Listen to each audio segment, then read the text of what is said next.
നമസ്കാരം മക്കളെ, സുഭാഷ് സാറാണ്.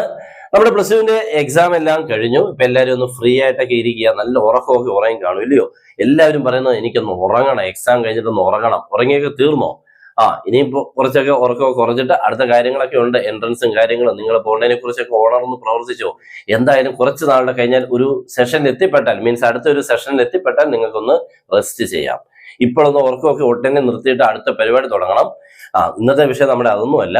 നമ്മുടെ മാർക്ക് ഇടുന്ന ഓരോ സബ്ജക്റ്റിനും അതിനുള്ള ആൻസർ കീ ഇറങ്ങിയിട്ടുണ്ട്. നമ്മുടെ ഇപ്പോഴത്തെ ആൻസർ കീയുടെ പ്രത്യേകത എന്ന് പറഞ്ഞു കഴിഞ്ഞാൽ, നിങ്ങളിപ്പോ പല ക്വസ്റ്റ്യൻസിന്റെ ആൻസർ പല രീതിയിൽ കൂടെ എഴുതിയേക്കുന്നത്. പക്ഷെ അത് ഒന്ന് നോക്കിയല്ല, നിങ്ങൾക്ക് എങ്ങനെയാണ് മാർക്ക് തരേണ്ടതെന്നുള്ള കൃത്യമായിട്ടുള്ള ധാരണയോടുകൂടിയുള്ള ആ പോയിന്റ്സ് എല്ലാം വെച്ചുകൊണ്ടുള്ള ആൻസർ കീ ഉണ്ട്. അതേപോലെ ആയിരിക്കും മാർക്ക് ഇടുന്നത്. ഇപ്പൊ ഒരു 4 മാർക്കിന്റെ ക്വസ്റ്റ്യൻ 4 മാർക്ക് അപ്പാടെയും തരിക എന്നുള്ളതല്ല, അത് എങ്ങനെ തരണം എന്നുള്ളത് നിങ്ങൾ എഴുതിയേക്കുന്നത് ഈ പറഞ്ഞേക്കുന്ന പോലെയൊക്കെ ഉണ്ടെങ്കിൽ അവിടെ ഇങ്ങനെ മാർക്ക് ഇട്ട് പോകും.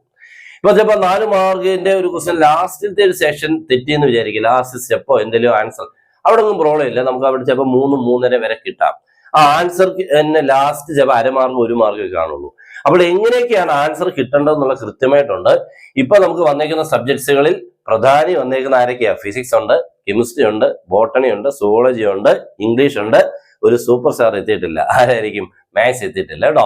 അതിന്റെ കാരണമുണ്ട്. കാരണം മാത്സിന്റെ അകത്ത് 1-2 ക്വസ്റ്റൻസുകൾക്ക് എങ്ങനെ മാർക്ക് ഇടണം എന്നുള്ള കൺഫ്യൂഷൻ നമ്മൾ കഴിഞ്ഞൊരു വീഡിയോ ചെയ്തിരുന്നു.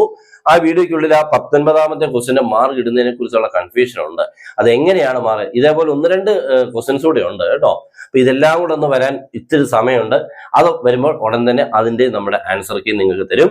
ഇപ്പൊ ഇതിന്റെ എല്ലാ ആൻസർ കീയുടെ ലിങ്ക് നമ്മുടെ ഡിസ്ക്രിപ്ഷൻ ബോക്സിലുണ്ട് കേട്ടോ. അപ്പൊ എല്ലാവരും കയറി നോക്കുക, എല്ലാവരും എഴുതിയൊക്കെ നോക്കുക, ഒന്ന് കൃത്യമായിട്ട് നോക്കാം ഏകദേശം മാർക്കൊക്കെ എത്രയാണെന്ന് പറയാൻ പറ്റും. ഓക്കെ, എല്ലാവരും മാക്സിമം ഒന്ന് ഷെയർ ചെയ്തേരെ. Good bye.